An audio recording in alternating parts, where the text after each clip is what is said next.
ஓம் ஸ்ரீ மகாபெரியவா திருவடிகள் சரணம். உங்கள் வீட்டில் தங்கம் சேராமல் இருக்க இதுதாங்க காரணமாக இருக்கும். தங்கம் சேர இதை மட்டும் செய்யுங்க போதும். எவ்வளவோ உலோகங்கள் இருந்தாலும் பலரும் தங்கம் மீது தான் ஆர்வம் காட்டுவார்கள். தங்கம் நம்முடன் இருக்கும்போது அது நமக்கு மரியாதையை சற்று கூட்டி கொடுக்குங்க. அதுபோல அனைவராலும் தங்கம் வாங்கிடவும் முடியாது. என்னதான் கட்டுக்கட்டாக பணம் வைத்திருந்தாலும் தங்கம் வாங்குவதற்குன்னு ஒரு யோகம் வேணுங்க. அப்படியே நாம் தங்கம் வாங்கினாலும் அந்த தங்கம் நம்மிடம் இருப்பதற்கும் ஒரு யோகம் வேணுங்க. சிலருக்கு தங்கம் வாங்கினாலும் அந்த நகைகளை அவர்கள் அணிய முடியாமலே இருக்குங்க.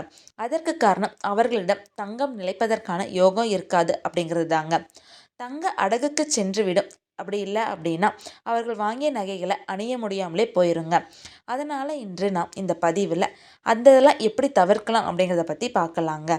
அது மட்டும் இல்லாமல் மேலும் தங்கம் சேர நம்ம என்ன செய்யணும் அப்படிங்கிறத பற்றியும் பார்க்கலாங்க. நாம் எப்போதுமே நம்மிடம் இருக்கும் ஒரு பொருளை பத்திரமாக முறையாக பராமரித்து வைக்க வேண்டும். அப்படி நாம் நம்மிடம் இருக்கும் பொருளை சுத்தமாகவும் தினசரி பராமரித்து அதன் மீது அலட்சியம் காட்டாமல் இருக்கும்போது அந்த பொருள் மென்மேலும் நம்மிடம் சேர்ந்து கொண்டே தாங்க இருக்கும். அது பணமாக இருந்தாலும் சரி, தங்கமாக இருந்தாலும் சரிங்க. அதனால் இந்த பொருட்களை நாம் எந்த அளவிற்கு முக்கியத்துவம் கொடுத்து பாதுகாக்கிறோமோ அந்த அளவிற்கு தங்கமும் பணமும் நம்மிடம் வந்து சேர்ந்து கொண்டே தாங்க இருக்கும். அப்படி நீங்கள் வாங்கிய தங்க நகைகளை சுத்தம் செய்ய வேண்டும் என்று எண்ணும் பொழுது முடிந்தவரை தங்க நகைகளை புதன்கிழமையில் அல்லது வெள்ளிக்கிழமையில் நீங்கள் செய்யுங்க.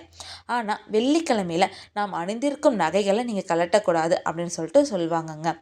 அதனால் முடிந்த அளவிற்கு புதன்கிழமையை நகைகளை கலற்றி சுத்தம் செய்த பின் சிறிது நேரத்திலேயே மறுபடியும் அணிந்து கொள்ளுங்கள். அதே போன்று பலரும் தாலிக்கொடியை தங்கத்தினால் செய்திருப்பார்கள். அவர்கள் எக்காரணம் கொண்டு தாலிக்கொடியை கலற்றி சுத்தம் செய்யக்கூடாதுங்க. அதற்கு பதிலாக குளிக்கும்போது சுத்தம் செஞ்சுக்கலாங்க. நீங்கள் பீரோவில் அல்லது உங்கள் வீட்டிலும் தங்க நகைகள் வைப்பதற்கென்று தனி இடம் ஒதுக்கி வைத்திருப்பீர்கள். அது போன்ற இடங்களில் நகையை ஒன்றோடு ஒன்று உரசும்படி மொத்தமாக போட்டு வைக்காமல் மஞ்சள் நிறத்திலோ அல்லது பச்சை நிறத்தில் உள்ள காட்டன் துணியை விரித்து அதன் மீது நீங்கள் வைத்திருக்கும் தங்க நகைகளை ஒன்றுடன் ஒன்று உரசாமல் வைக்கும்போது உங்களிடம் மேலும் தங்கம் சேர்வதற்கான வாய்ப்புகள் அதிகமாக இருக்குங்க.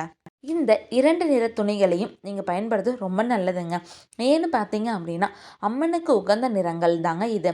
மஞ்சள் நிறம் பயன்படுத்துவது இன்னும் சிறந்ததாக இருக்குங்க. அது உங்கள் வீட்டுக்கு மங்களகரத்தை கொடுக்குங்க.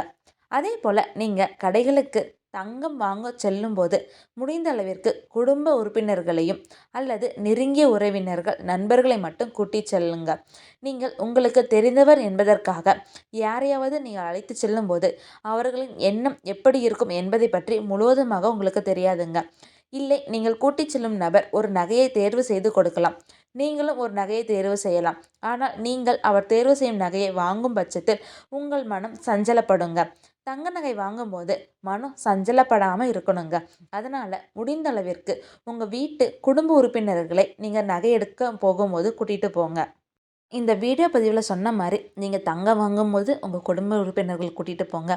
அதே மாதிரி நீங்கள் தங்கம் வைத்திருக்கின்ற அந்த இடத்துல நான் சொன்ன இந்த 2 நிற துணியில் ஏதாவது ஒரு நிற துணியில் வச்சு தங்கத்தை ஒன்றோடு ஒன்று உரசாமல் பார்த்துக்கோங்க. அது மட்டும் இல்லாமல் தங்க நகைகளை சுத்தம் செய்யும்போது புதன்கிழமை அல்லது வெள்ளிக்கிழமை நீங்கள் செய்யலாம். ஆனால் முடிந்த அளவிற்கு நீங்கள் புதன்கிழமை செஞ்சீங்க அப்படின்னா ரொம்பவும் விசேஷமானதுங்க. அதே மாதிரி தங்க நகைகளை நீங்கள் முறையாக பராமரித்து வந்தீங்க அப்படின்னா கண்டிப்பாக உங்ககிட்ட தங்க நகை சேர்ந்து கொண்டே இருக்கும். எக்காரணத்து கொண்டும் அடகு கடைக்கு செல்லாது. அப்படியே அடகு கடைக்கு சென்றாலும் ஒரு சில நாட்களே அதை திருப்பக்கூடிய நிலைமை உங்களுக்கு வருங்க. ஹரஹர சங்கர ஜெய ஜெய சங்கரா, ஹரஹர சங்கர ஜெய ஜெய சங்கரா. ஓம் ஸ்ரீ மகாபெரியவா திருவடிகள் சரணம். அனைவருக்கும் நன்றி.